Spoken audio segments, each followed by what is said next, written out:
The terror most of us know is anonymous, a backstreet mugger, an urban guerrilla, or even more anonymous, the threat of nuclear war. But what happens when the terror has a face on it, when it's one of our neighbors, a bully? The man who terrorized Skidmore, Missouri was just that, a bully who struck fear into the heart of a town. Even the town marshal was scared to take him on. A one-man reign of terror in a town that just didn't know how to handle it. It would be hard to find a patch of America more rural than northwestern Missouri. The countryside here in Nottoway County is almost absurdly beautiful. It is America pastoral, untouched by big cityness. Not outgoing with strangers, but good neighbors with each other. Less lovely than most of the county is the town of Skidmore. The population, 437, is just about the same as it was in the census of 1880. Only 2 paved streets, a few run-down storefronts that look as if they've never seen better days, and not much more. There's no great history of violence or crime in this part of Missouri. The last murder anyone remembers in Skidmore happened 60 years ago. Every small town has a Ken McElroy, only he was worse than most. This was his home just out of town. He was 47, a big burly man. There was an air about him that frightened people, and he did nothing to alter the effect.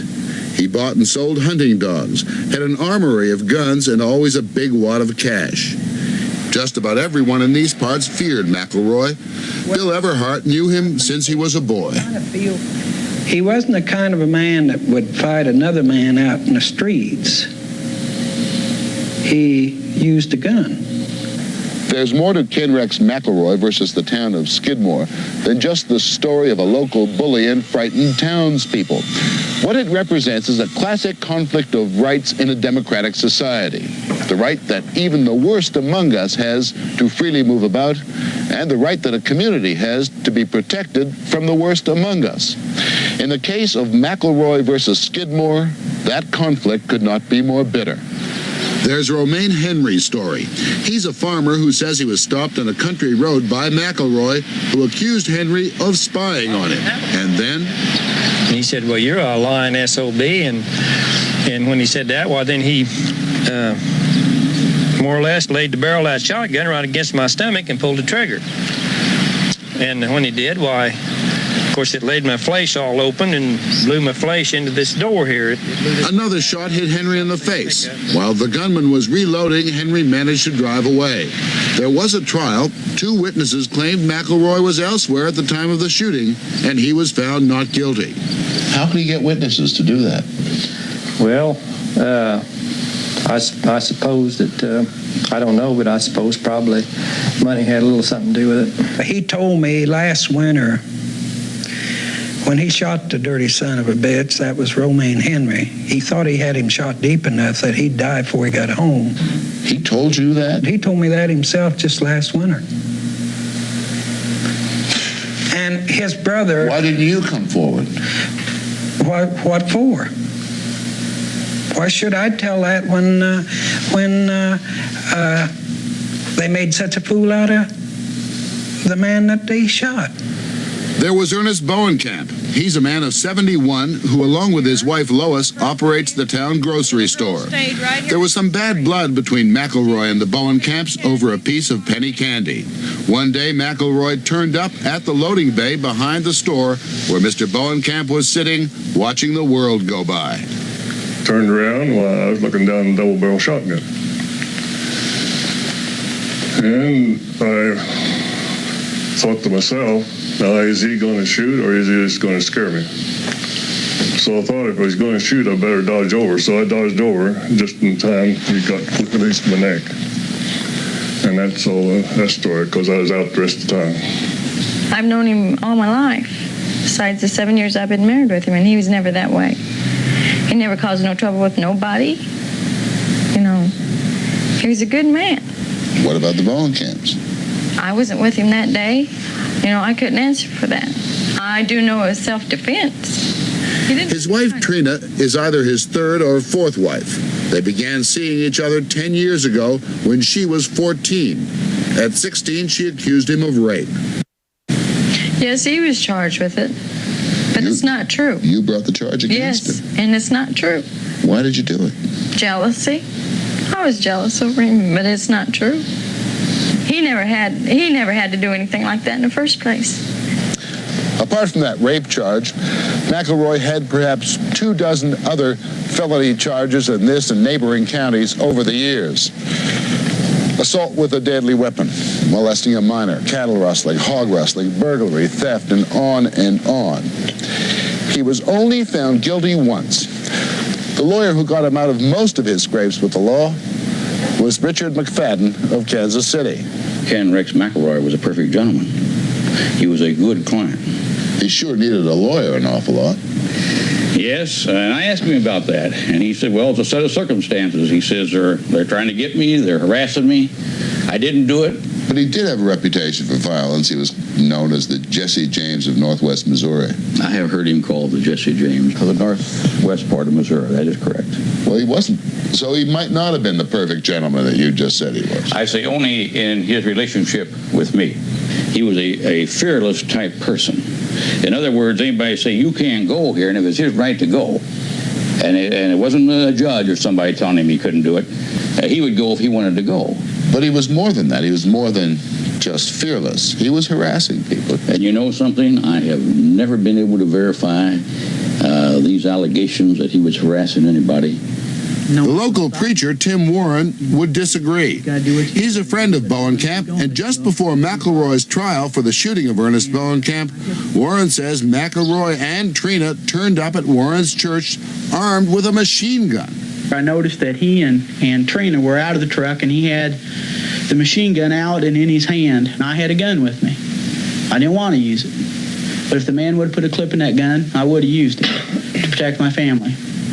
Just before your husband's trial for the Bowenkamp shooting, he turned up in town, convoy of trucks. And in one of those trucks was a submachine gun. No. What kind of weapons did you have? We had shotguns and 22s and 410s, stuff like that. The only real law enforcement is 12 miles away, and by the time the sheriff could get a car to Skidmore, McElroy would be gone. Most people felt that the legal system allowed McElroy to get away with what amounted to a reign of terror. You say the system allowed him to harass the town. Mr. McElroy was working within that system. It may not be the letter of the law, but the spirit of our law is that one is protected from men like McElroy. All right. You had the sheriff's department. You had the state highway patrol. You had, at one time, you did have a marshal in Skidmore, Missouri. Why don't you have a marshal? The marshal resigned. Why did he resign? And I do not know why he resigned. You know darn well why he resigned. He resigned. We are told, and I think you have been told right. as well, he resigned because Ken Rex McElroy put a gun in his pad. Up at the bar one night, he caught me coming outside and pulled a gun out and was holding it there, and he asked me if I was going to testify against him. I told him I'd have to go over because I was a marshal. David Dunbar was marshal, but for only 6 months. He was to be a witness in the Bowenkamp shooting. After this encounter with McElroy, he quit the job and went into business wiring up houses for cable TV. He said that he would believe in killing a man that wanted to put him in the pen for the rest of his life. And Were you frightened of him that night? yeah, I sure was. Anytime you're looking at a gun, you don't know if he's going to shoot you or what he's even thinking. He may have just been trying to scare me. But he did the job. But every time I tried a case, there were all kinds of witnesses. I never could see anybody that was intimidated. And the jury, 12 people, decided he was not guilty. That's our system. Well, that's how intimidation works, is you never see people who've been intimidated. You know, I never had any evidence of any intimidation. I had one man that said he shot me in the stomach. Here's a man. Listen, I'm not doubting your talents as a great defense lawyer. All right. Well, I didn't mean to give that impression. A year after shooting grocer Bowenkamp, McElroy finally comes to trial. He is charged with first-degree assault with a deadly weapon. faces a minimum of 10 years in prison and possibly up to life imprisonment. But the charge is reduced, and he's given only 2 years. That experienced country lawyer, Richard McFadden, was proud of his defense and happily says that McElroy would probably serve only 6 or 7 months. His adversary was prosecutor David Baird. Only 3 years out of law school, just months as prosecutor. Once they did that, we went to trial. We received a felony conviction on the individual, and we had an order that he would go to the state penitentiary. Hold on a minute. Okay. 2 years. 2 years. Which might have been, by the time he actually went to jail, what, 6 months?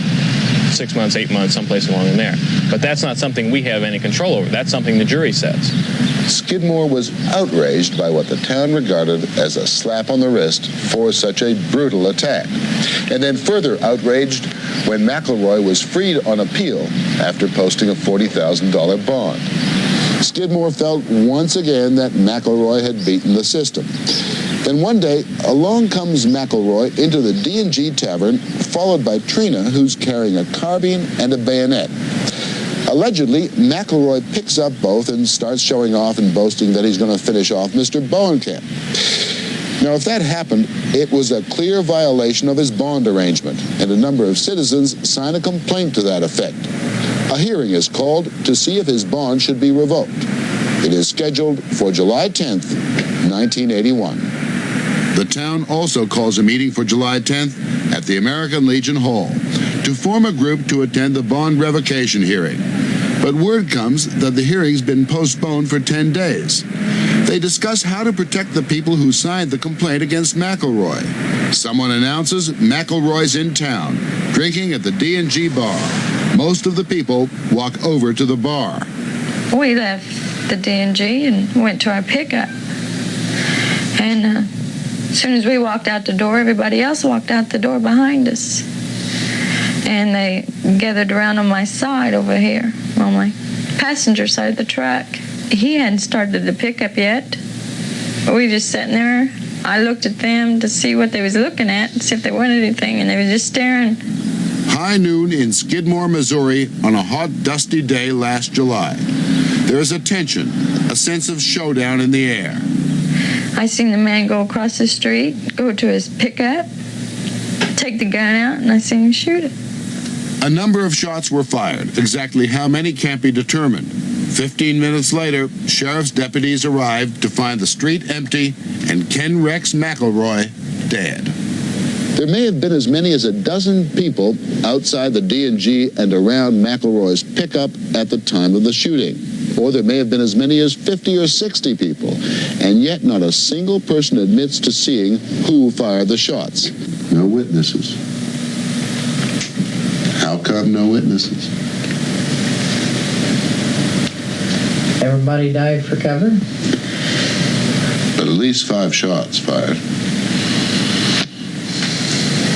Depends who you talk to. Are you surprised that there are no witnesses? No. Tim Warren, Lois and Ernest Bowenkamp, and Romaine Henry. None of them were present at the shooting, and no one who was there, including the mayor of Skidmore, would talk to us. A grand jury was convened and came up with no indictment. A person or persons unknown killed the man. Tell me something. Are you glad he's gone? I would say we're all resting a lot better now, knowing that the man is not here. If they catch somebody, and he's tried, and he's found guilty, would you feel that justice has been done? No. No, because it was a whole town. You take McFadden, The lawyer. you take the lawyer, and you take the courts. It wasn't the town that killed McElroy. It was them. That's the way I feel. For not locking him up. Well, yes. What they did was worse than anything they could say about him. They went outside that system of justice, and they took the law in their own hands, in my opinion. And they decided they were going to get rid of him. Do you want to know who did it? No. No? Would you turn in the person who did it if you had absolute proof they did it? No. Absolutely not. Would you, preacher? No, I wouldn't. Doesn't that bother your conscience a bit? No, because there's a verse in the Old Testament that says, "Whosoever sheddeth man's blood by man, so shall his blood be shed."